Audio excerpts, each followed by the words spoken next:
Getting it. Hello, and welcome to the Let's Talk Transformation podcasts. Today we're going to be discussing personal growth, peak performance, and how to translate this into business, whatever business that may be. And I am delighted to welcome Alan Lazaros, CEO and founder of Next Level University. Alan, welcome to the show. First and foremost, thank you so much for having me. I want to start with gratitude because I started listening to podcasts 9 years ago after a tough car accident that I had. And they really helped me sort of reorchestrate my life in a much more positive direction, reconstruct myself and my life. And now I'm on the other end, really helping people do that. So it's a dream come true. And sometimes it feels like a nightmare. Yes, I agree. But it is a dream come true. So thank you for having me. I appreciate it. It's a pleasure. And I think it's also a shared quest of how we get our learnings out there and how we carry on lifelong learning, which brings me straight to your topic, Alan.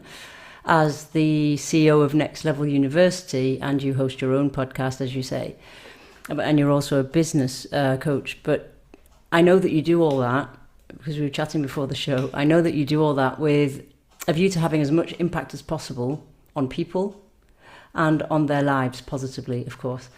And, you know, self-awareness, as you say, is not a luxury, it's a necessity. And I love the title of Next Level University. So I know there's a story behind that. I know you're passionate about it, as are a lot of entrepreneurs who set up their own business that's built on a purposeful quest. So can we start there? And can you tell us a little bit about what led you to creating the Next Level University and why Next Level? Yeah, so that actually has quite a story. I don't always go down this sort of rabbit hole, but I really want to bring this up. So my time in corporate was in tech companies, and you and I talked briefly off air about that, and I won't go down the whole diatribe of it, but ultimately I was computer engineer, master's in business, sort of a broke high school and college student before that, and then I rose very quickly in hindsight in the corporate realm, and I worked for a bunch of different companies. I eventually landed at a company called Cognex, which did industrial automation. They sold automation equipment into manufacturing facilities all across the world, and they did machine vision. So picture the eyes of a robot, the easiest way I can describe it, high level. Thank you for that. Yeah, absolutely. Yeah. So ultimately, the reason why I bring that up is because I remember I was this young professional, and I would go into these big manufacturing facilities, and my territory was Vermont, Connecticut, and Western Massachusetts, and some of the biggest manufacturers you can think of. So picture, I'm not going to share any of the brands, but ultimately picture an ice cream company that comes to mind. That's one of them. And I would go into this manufacturing facility, and I would see these people, quality assurance people, that are sort of looking at the ice cream cartons to make sure that everything's right, and the carton's on correctly, and all this kind of stuff, and the cap is on, and it's tightly sealed, quality assurance in manufacturing. And I would sell this equipment that would take pictures quickly, and the software would size up and measure and make sure everything was good. And I literally, the better I did, the less jobs there were. And I remember one time I actually sold a bunch of equipment and saw these 4 quality assurance people that I knew were losing their jobs because of what I just sold. And here's the deal. So industrial automation is actually a good thing in a lot of ways. It allows us to produce more for less money, and machines don't get sick, that kind of stuff. However, if you're not a part of the solution, you're part of the problem. And so for me, it was hard for me to come from such humble beginnings and then to witness these people who desperately need jobs, me make these huge bonus checks and then sort of take their jobs. And now, here's the deal. That's going to happen with or without me. Yep. And honestly, where's the personal responsibility in terms of retooling and making sure that you're relevant in the future marketplace. So I hold the duality with that. However, and this is actually uncomfortable to share, but I realize this. I'm a stats guy. I'm an engineering thinker. I'm math and numbers over everything. And I realize this. So if you look this up, the less educated population tends to have more children and tends to have them younger. So if and the more educated population, statistically speaking, tends to have less children and tends to wait. So Emilia and I, we're going to have children. We're planning on 2 or 3 max. And we're both extremely educated. I'm very grateful for that because I came from very humble beginnings. But if you have a population, let's say someone has 5 kids and at 25, and then those 5 kids have 5 kids, and those 5 kids have 5 kids. Generationally, the less educated population grows a lot faster than the more educated population. And I saw this really scary trend happening in the world where the jobs available. So we've all been into a Panera Bread or a Walmart or a grocery store where there's these kiosks now where there's no need for baggers anymore, self-service, right? So that's never going to stop. That's going to exponentially increase forever. And the amount of jobs available for less educated people is going to continue to decrease. However, there's some increase in freelancers and all that kind of stuff. But for the most part, industrial automation is coming. Robotics is coming, and it's coming quick. There's going to be self-driving cars, like all the trucking industry gone overnight. That's going to happen, okay? And I'm certain of that. Now, when that happens, what are those people going to do? So I wanted to create a company. So I saw these 2 curves. You see the uneducated, the less educated population increasing exponentially, and the jobs available to them decreasing exponentially. And so I freaked out, and I said, okay, listen. I got in a car accident. I had sort of this quarter-life existential crisis because my father passed away in a car, and I decided to retool, and I decided to say, you know what? Instead of taking jobs, I'm going to help empower people to create their own. And Next Level University is exactly that. It's a place people can go for free. And as long as you have humility and work ethic, you can build a new future. You can become relevant in the future marketplace, and you can retool. And you can develop the grit skills and the learning and the habits and the metrics and the goals. And you can. And we have group coaching programs. We have free monthly meetups. We have a journal that you can get to go towards your dreams that I use every day. We have a book club every week. The resource is there. It's open source, free knowledge, and free. Most of our products and services are free. Obviously paid coaching and different things. But of course.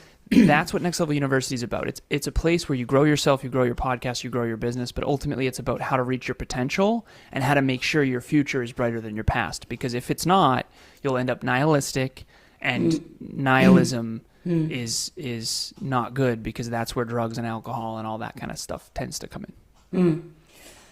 That's a very big ambition though, isn't it? And it's a very worthy ambition. What was your ambition? So like you say, you're a man of stats. I'm sure you had objectives. I'm sure you had a vision of, I don't know, number of people, amount of impact, number of countries, number of institutional sort of impact. How did you see it playing out, Alan? Thank you for these questions. So, I used to be too much of a coward to share this kind of stuff, but ultimately, so I have it on my desktop background. I have a metaphorical sort of mountain on my desktop background I'm looking at right now.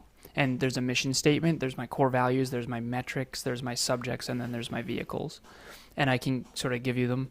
But ultimately, I'll start with the mission statement. I wear this necklace around my neck. It's a North Star. And it's after I got in that car accident, I decided to go all in on a kind of impossible mission. And what I mean by impossible is it's a mountain that gets higher as you climb it.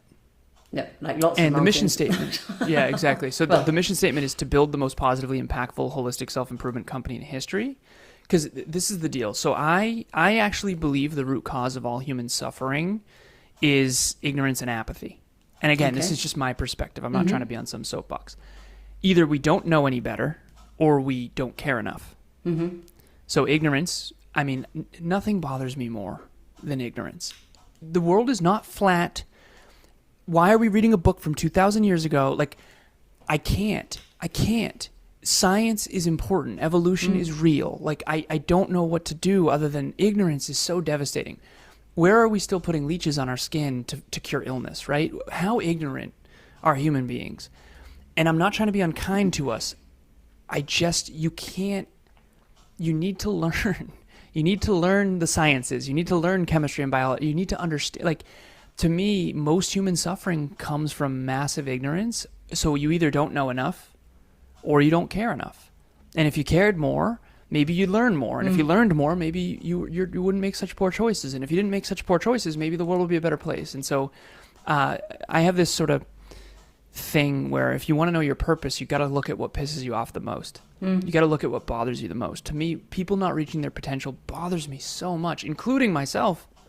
There were times in my life where I was squandering my potential. I was drinking too much and too often. I was spending frivolous time with nonsense relationships, and I just am so mad at myself because I wasn't even coming close to scratching my true potential. And so ignorance and apathy are the issue. I think self-improvement, awareness, and caring, deep caring, is the solution. And so Next Level University is a place where that's the focus. And so you asked about metrics. So we have sort of the infinite game mission statement, and that's a mountain that gets higher as you climb it. But we also have quarterly goals and annual goals as well. And we have 19 people on our team, and the chief officers are me, Christina, and Kev. I playfully joke and say we're the three cowards because none of us want to tell anyone any hard truth, right? We just want to support everyone and lift them up, and that's a good way to go out of business. But I have to be the bad cop. It sucks.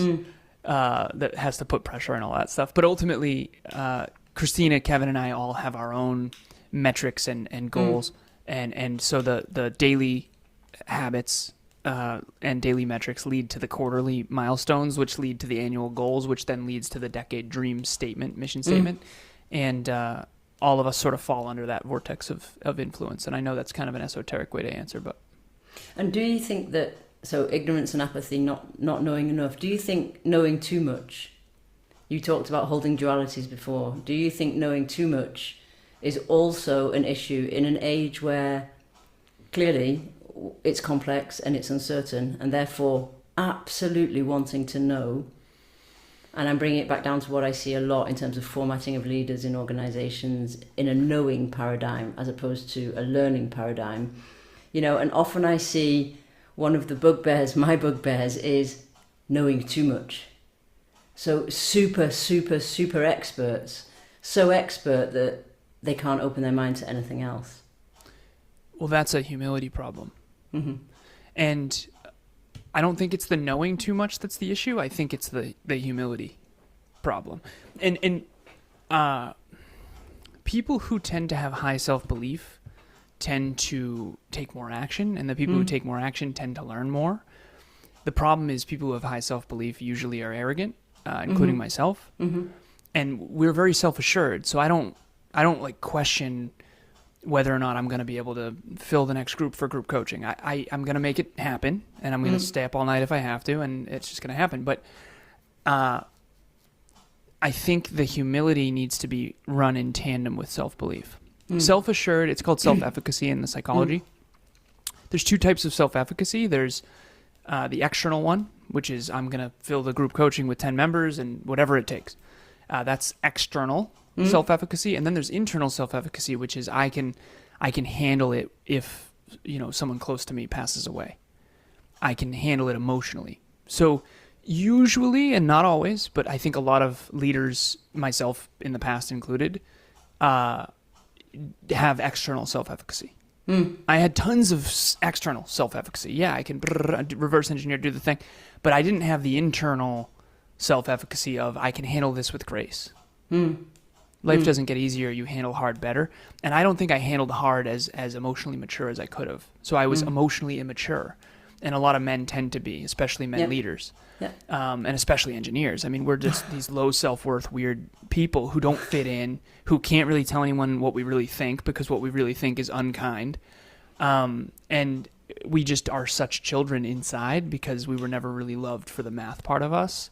Because when people say, well, do I look good in this? And you say, no, it doesn't go over well. So a lot of the engineers that I know struggle with humans. And we call them humans because we feel like we're not human because we think so differently. And that goes down to the modalities of thinking and all that stuff. But to answer your original question, I think humility is I know that I don't know, and I know that I need to learn, and I know that there's another level, and I know that, but however, and I know way more. I say this to Kev all the time. I say I'm never fully right, but I'm never fully wrong.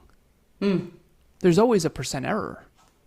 So Alan, I'm going to be 36 in November. Alan version 3.6 is way smarter than Alan version 2.6. I mean, thousands of times smarter, more aware. And I might be off. Everyone's off.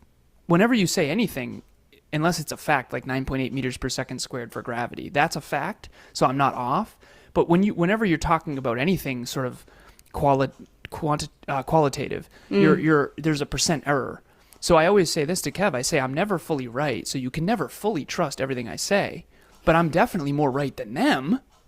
Yeah. Right. So you're never fully right. You just get more and more right. It's like an asymptote. It's something you get closer to, but never actually get to. And you're constantly trying to dial in the most optimal solution. So there's no business leader in history who's fully infallible. All of us make percent errors and mistakes, and in space travel, that's a good analogy because you have to keep your percent error very small, and then you have to have contingency plans underneath if there is a percent error. And so I think all of us need to realize that we're all caught in the mix of sort of we know a lot compared to others statistically, and we kind of know nothing compared to what there is to know. And that's a really challenging duality to hold. I think, yeah, it is a challenging duality to hold, and it's also, you need quite a lot of vulnerability sometimes to actually say, I don't know. If I'm working in an organisation, like most businesses and high achievement environments, and I'd be interested in your take in this, is, good leaders know. Good leaders are not vulnerable. Good leaders, or these are the myths that are promulgated in organisations, and it's part of the paradigm shift I think that needs to happen around, Same. How do I get to Susie 4.0? And how do I make that shift to, I'm going to understand internally what's going on, and I'm going to look at things from a completely different lens. And, it's not going to be comfortable, and it's going to be efficient, but it won't feel efficient. I won't feel like I'm delivering what I used to in a high achieving way. So it's interesting, Alan, to see how you got from Alan 2.4 to today's Alan, and what were the biggest learnings for you from that shift? Duality.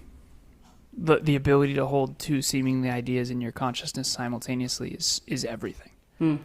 Because people say, well, it's not black and white. It's like, listen, you got to make a decision. And so it is binary, and it isn't. You need self-belief and humility. Yes. You need to be vulnerable, and you need to be strong and stoic. It's not an or. You have to have radical humility of, we might go out of business tomorrow. Absolutely. And we got this. Yeah. You need both. It's so alarmingly difficult. I actually understand why most people will never achieve their dreams. When I was younger, I didn't understand. I was like, why don't more people have dreams? Why is everyone settling for so much less than what they're capable of? And I do understand now, the more I learn about trauma, the more I learn about emotions, the more I learn about the inner world, the more I learn about my gifts and my genetics and my brain, and the more I learn about the way I think, and the more I learn about the way other people think. I mean, if you don't have... I remember thinking this to myself, and I've never not thought without reverse engineering. So let me give you an example. Okay, when I reach out to someone and see if they want to join our group coaching program, I have a probability in my head that they are going to want to do it. And so there's 4 things that need to be there in order for them to actually work with us. And I know what those 4 things are. They need certainty about me. They need certainty about my company. They need certainty about the product or service. And then they need certainty that it'll be worth the price. And so people come to me like, well, why don't you charge more for coaching? Because that would be dumb. Why would that be dumb? Because it would lower certainty, and I would have less clients and therefore less revenue. And so a lot of people are winging it. They don't actually understand the calculations that go into effective decision making. And so what I've learned over the last decade, as arrogant as this is going to sound, is that most people aren't calculating much. Every decision has to be calculated. If you're a self-driving Tesla, you better calculate when a truck is coming, and you better make a choice quickly. And if there's an occluded camera and there's a blind spot, the truck's going to crash right into the Tesla. So most failure in life, I don't want to say failure because I think failure can be misconstrued. Most lack of achievement in life, lack of fulfillment in life, I think actually comes down to inaccurate thinking. We totally get this when we're thinking of a Tesla. We just don't get it when we're thinking of us. A self-driving car. Okay, picture a self-driving car. And there's many of them on the road now. A self-driving car needs 3 things. It needs accurate current location, which is self-awareness in this metaphor. Mm-hmm. It needs an accurate destination location, which is a goal that's based on that self-awareness. It needs to know it can't fly. It needs to know it can't go on the water. It needs to know accurate terrain. This is the thing. If it thinks that you need to take a right and that's a highway, when in reality it's a lake or a cliff, it's going to keep driving off a cliff and then blaming the world. And I honestly believe that's what's the problem is. Human beings are wired through culture and conditioning and lack of education inaccurately. Most of my thinking over the last decade, I have had to rewire my thinking because my percent error was too high to actually be effective. And so I coach all these podcasters. We produce 50 other podcasts, and then we have a group coaching group with 11 podcasters. The only difference between Kevin and I and them is we have more accurate data. So they go into podcasting thinking they're going to be successful quickly and thinking they're going to go viral or thinking they can monetize and advertise and they can make a lot of money doing that. The truth is it's just inaccurate data. Most podcasters don't make any money. And so for me, I'm the engineering mirror who kind of comes in and says the hard truth no one wants to hear, which is the majority of podcasters will never make any money. The majority of podcasters will never even be in production in 2 to 3 years. And statistically speaking, very few human beings will ever actually make it to the top of any industry. And so what does make the people who do make it? It's tremendous grit. It's an unreasonable amount of work ethic. It's so much self-belief that you never, ever, ever, ever, ever question your ability to actually succeed long term, despite how hard the ups and downs are to get there. It's never going to be a straight line. And you basically have to be humble enough to constantly look in the freaking mirror and have enough self-belief and self-assurance to know without a shadow of a doubt you're going to make it happen no matter what. And that is brutal. And you have to be in a country that lifts entrepreneurs up, and you have to be in an economy that supports that, and you need to have a product and service that a market actually wants, and the market has to be growing. There's so many things that need to be in alignment for you to succeed, and there's so many ways to fail. And it's so unfortunate because the truth of the matter is most of us will spend the rest of our life feeling stuck, when in reality we just don't have the humility to actually get accurate data. And now there's so much information out there that's so wildly inaccurate, it's alarming. I mean, the older I get, the less books I can read. I keep going back to the same books that I don't think are full of it. And a lot of this fluffy feel-good self-improvement stuff is just wrong. It's just plain inaccurate. Anyone who thinks you can work 4 hours a week and start and scale and grow a business is out of their minds. It's inaccurate. It's completely wrong. But in terms of data then, because how do you get data on the unknown? So if I'm looking at having to manage complexity, and Google driving cars, self-driving cars are a great one, they learn from the hub, etc., etc. But when they come across something that's unknown to them, that's not data-driven, is it? So is that in your percentage of error? Or because a lot of what's in my internal system is going to create maybe reactions that may be unknown? Yeah, great question. So when you say your internal system, you're referring to blind spots that you don't even know that you have? For the moment, or if I'm trying to look at my patterns or understand how I can improve self-belief, or how I can improve, improve self-acceptance, accept things I don't want to accept, things like that. Data will be part of it because I will get input from patterns that I've already seen, relationships that have already shown those patterns, things that I've already noticed, feedback I've had about humility or not, effective communication or not. But outside of that data, Alan, there's something else, isn't there? Yeah. So the subconscious brain and the unconscious brain are 40,000 times more powerful than the conscious. And I don't know if you want to call this brain calculation or if you want to call it intuition. So I think there's 4 parts of our nature. I think there's physical, mental, emotional, and spiritual. And I think that we need to develop all 4 to be the best version of ourselves. And I was overly M. So I was cognitive over everything. It's obvious to anyone listening. I think 85% of the population are in the West, because that's what we do. That's what we're socialized to do, is be cognitive beings or doings, human doings. Yeah, exactly. Well, here's the thing, right? So for the engineers that I'll speak for, we're very cognitive. What we need to do is work on the heart, the inner work, the emotions. So for I always say this, I joke, I say if you want a coach, you need a therapist. And if you want a therapist, you need a coach. The difference between a coach and a therapist is a coach is future oriented, and it's about strategy, and it's about accurate thinking, and it's about accurate decision making. And for me, it's give me your goals, I'll help you with the metrics, the habits, and the identity underneath that. And the identity work is a lot of therapy stuff. So therapy is more about the past and about learning about yourself and how you show up in the present. Coaching is more about the future and how to build a business or something external, right? So therapy is more internal and coaching is more external. I had dozens of mentors and coaches, CEOs of billion-dollar tech companies, and that helped me tremendously. So that answers one of your questions of how do you get the data you don't have? You have to put your humility student hat on and ask questions to people who have achieved what you want to achieve. Here's the problem. One of my mentors, for example,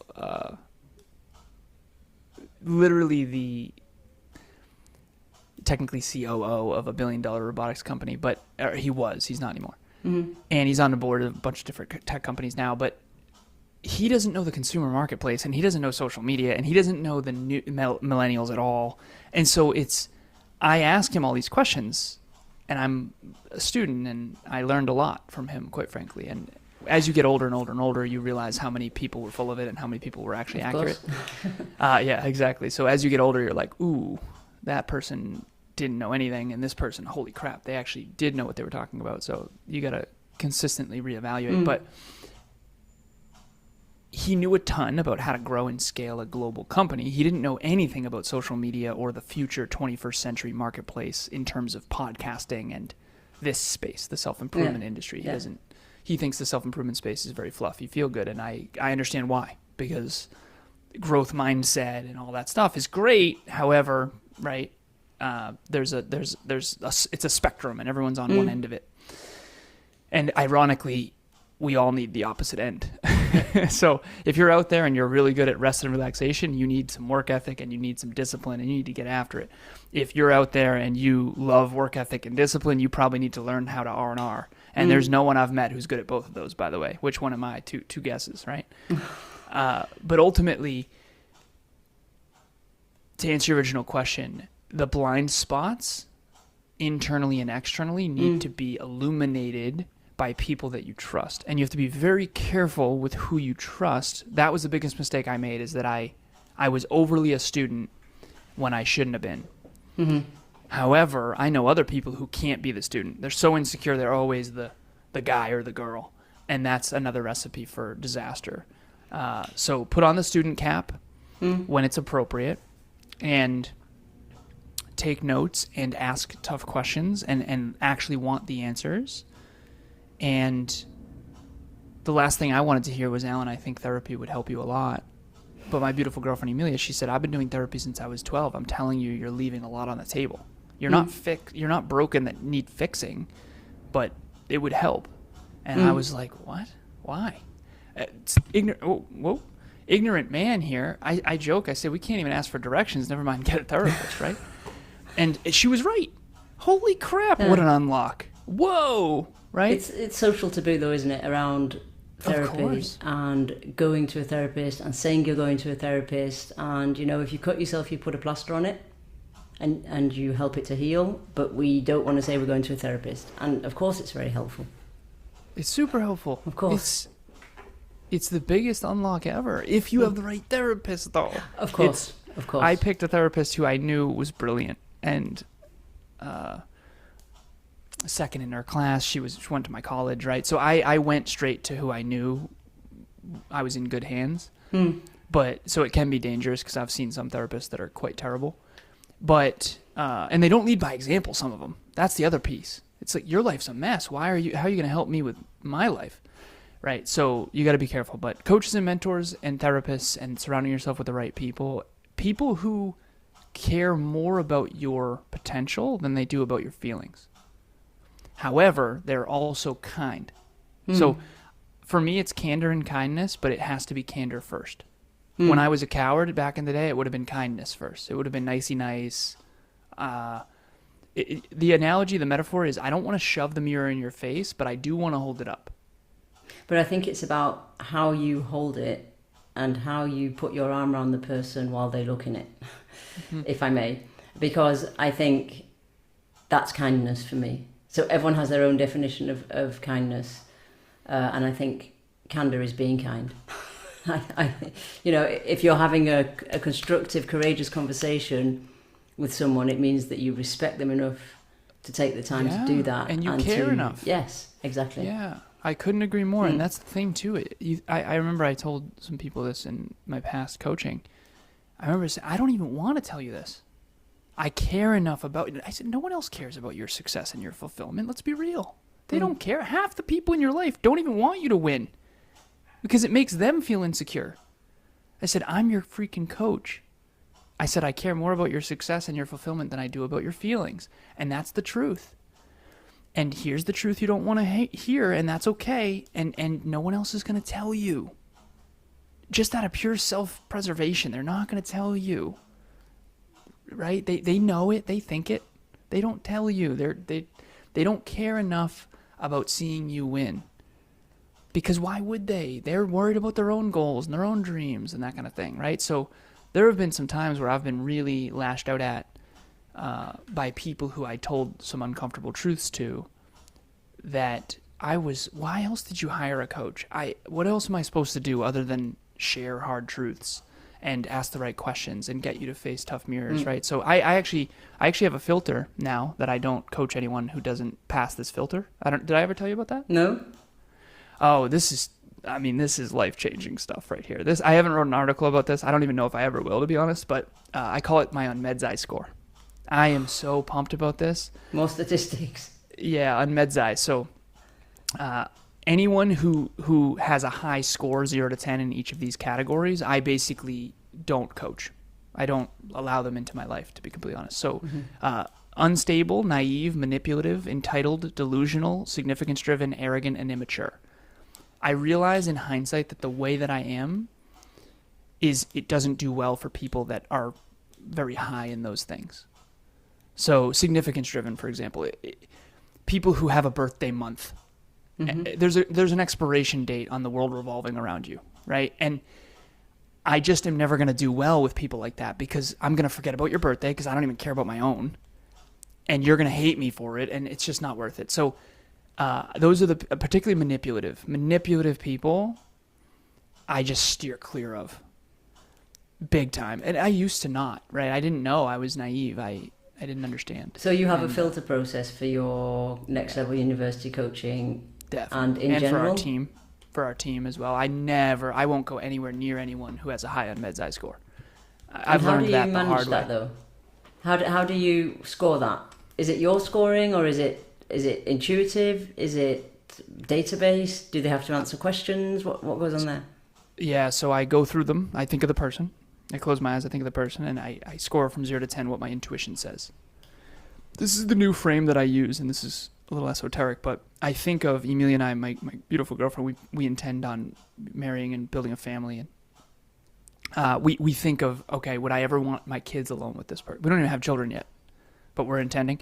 And would we trust this person with our children? That's a big tell. Because if the answer is no, there's something underneath that your conscious mind, remember, people say, well, words lie, but actions don't. That's not true. Actions lie too. You need to catch them behind the scenes when no one's watching, reading a book. You want to see, you can fake humility. Do you know how easily I could fake humility and take notes during this interview? Yeah, you can fake most things. And so I just sit down and I trust my intuition, 0 to 10. And I know I'm percent error. Trust me, if anything, I overly give the benefit of the doubt. I see potential. I love human beings. I want to see them flourish at the expense of myself. So this is a me issue. But for any of the other martyrs out there who believe in themselves a lot and give their light to everybody at the expense of themselves. You need this score to, and here's the deal. So in poker, someone who is bluffing, there's certain tells. Mm-hmm. I've just learned the tells through massive pain and suffering. So as a leader who has a team of 19 people, at our peak, I think we're at 22 people, and I've coached hundreds of people over the years now. So I've been burned 1,000 times. And what I mean by that is people who don't pay, or people who pretend to like you but actually don't, people who are so arrogant they think it was all them and then they lose sight of it and get delusional, and I poured into that delusion. Some people who pretend to be humble but actually don't want truth. And so we all learn through massive pain and failure over time. Mm-hmm. And ultimately I just learned what the tells are. And I feel very empowered by that, because I was so... Here's the truth. If you grew up in an environment with people who are arrogant and you want to believe they're humble, and they're significance driven, but they fake it, and they make it seem like it's not about them, but everything's really about them. Those narcissists, right? Mm-hmm. Yep. And then they're entitled as hell. They're manipulative, which, by the way, if someone doesn't have self-belief and they don't have a growth mindset and they don't have humility, how would they achieve their goals without manipulation? Yeah, they can't. They can't. So everyone think of someone, you know it, your intuition's going to say it. Everyone think of someone who you know got to where they are today through manipulation. Yeah. It's called covert emotional manipulation. You can look this up. Okay? I just stopped falling for it in my 30s. So and I started Yeah, go ahead. So those people don't attend the next level university. Is that my understanding? Or they just don't attend your coaching programs? Let's say I were to sit down and rate you. One of the reasons I'm here with you is I rated your unmeds score. Mm-hmm. I didn't sit down and write it down, but in my head, I was like, you have a low unmeds score. Mm-hmm. I can tell. Now, in my 20s, I wouldn't have been able to tell.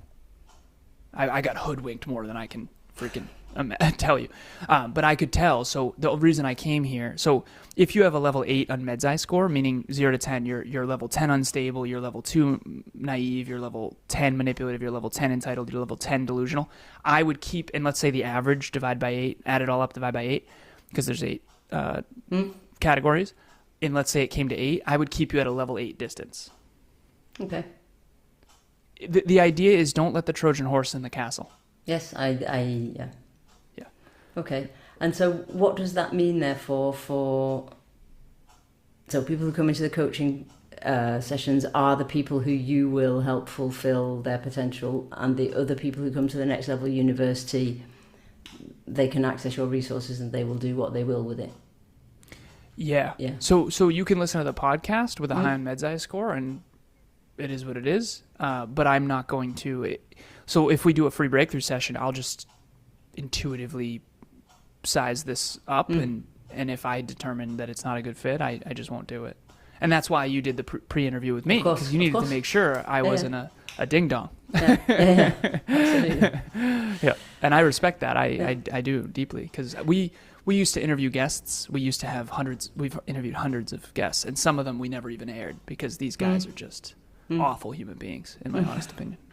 And what therefore would you say to listeners who are listening, thinking, okay, maybe these are light bulbs as to why I'm not fulfilling my potential, why I feel stuck, why I can't give you a definition of success other than the one that is imposed on me. I'm thinking particularly of the corporate world, around different levels of the organisation, or how much you earn, or what car you drive, or something like that. What, these are things that I hear regularly. My identity is tied to that status.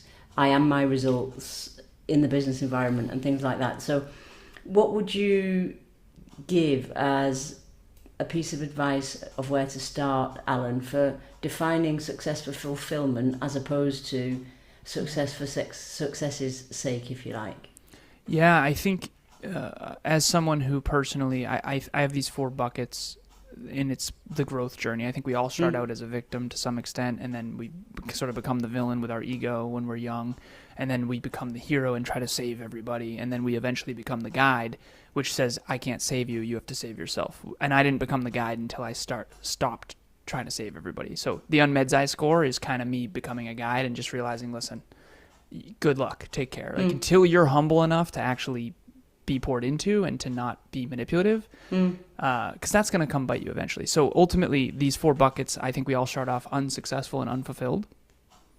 And then I remember I was 14. I was a cart kid and I was a busboy. 16. Cart kid and a busboy at a golf course. Very toxic environment. I mean, anyone who's been on a golf course, let's just imagine that, right? How awesome can we show that we are awesome and together, men, awesomeness. Look at my car. Yeah, it's freaking brutal. Here I am, this prepubescent little kid, right? But anyways, so just not a good environment. And then I was broke in high school and college, and then after college, I got all this success. So I was super successful externally, but deeply internally unfulfilled. Then I get in that car accident at 26, question my whole existence. Yeah, question my whole existence. And then I flipped the script, and I went all in on self-improvement. I went healthy, happy, productive, fitness model, fitness competitor, fitness coach, living the freaking dream, chasing dreams, went broke. Now I'm externally unsuccessful, but I'm internally wildly fulfilled, super meaningful life. And I'm sitting there going, I'm going to have to go back to corporate, right?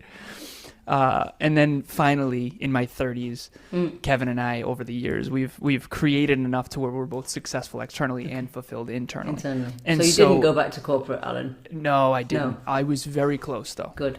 I remember landscaping on the side for like a couple $100 for a friend's mom for money. I mean, it was challenging, honestly, and I try really hard not to lose sight of that because, payroll's tough, and you can't. I work all the time, right? So I work 6 days a week.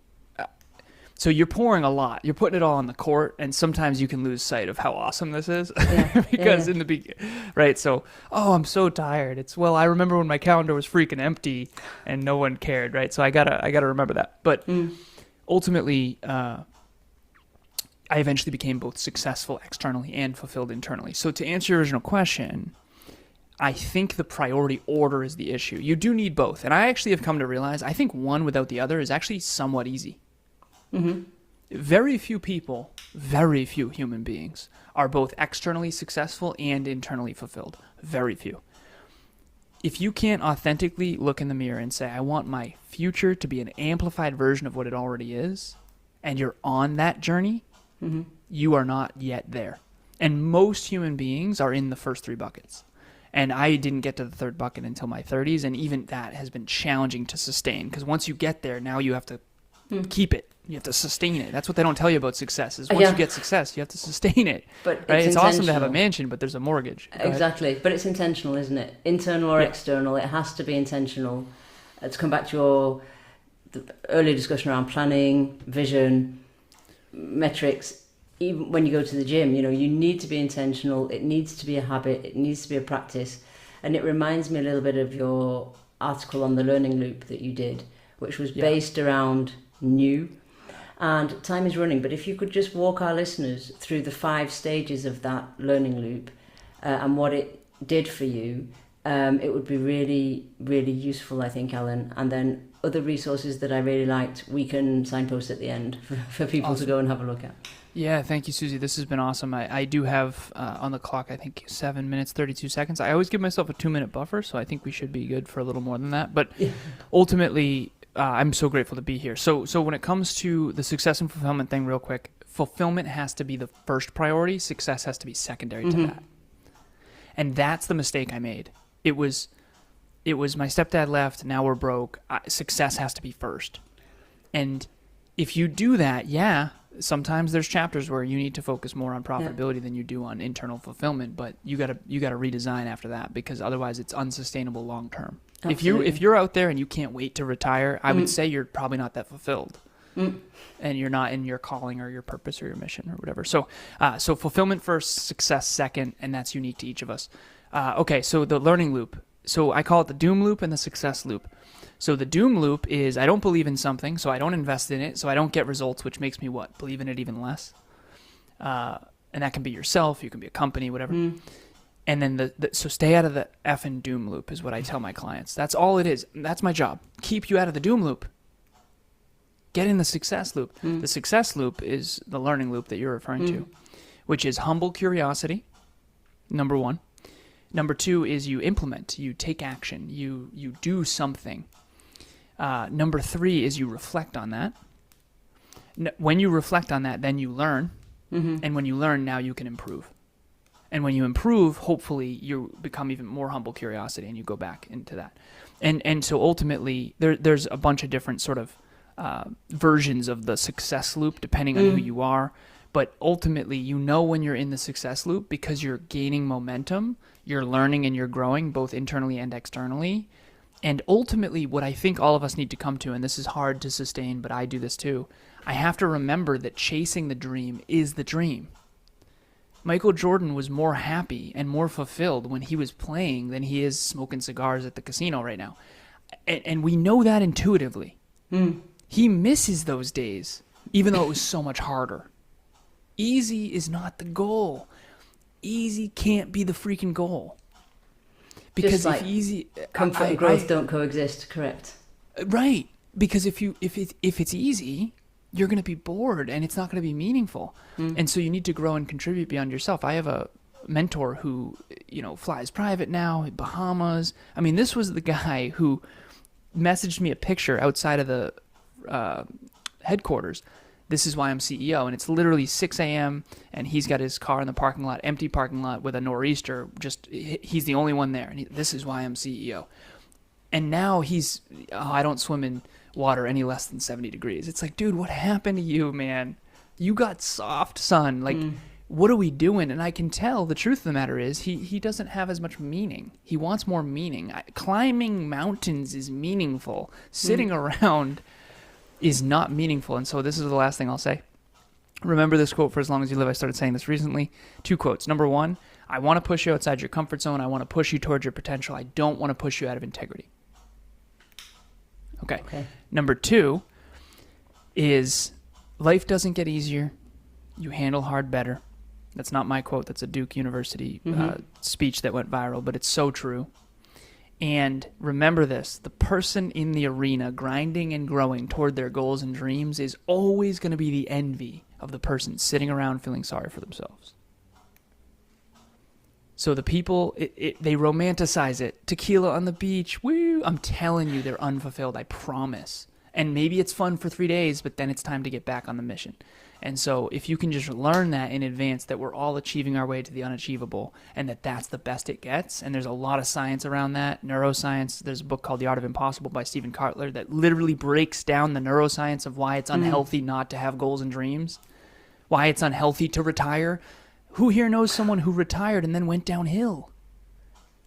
Right? So people ask, why would these people be so wealthy and still work so much? Because they love it. It's called flow, and the neuroscience shows that that's the drug we all want. And to grow and to contribute toward our dreams is the dream, even though it's really going to be quite brutal a lot of the time. Okay, and I'm not going to say anything else apart from those 2 quotes. I'm going to leave our listeners with the idea of getting into flow, to go on a different journey, to climb a different mountain that just gets bigger and bigger.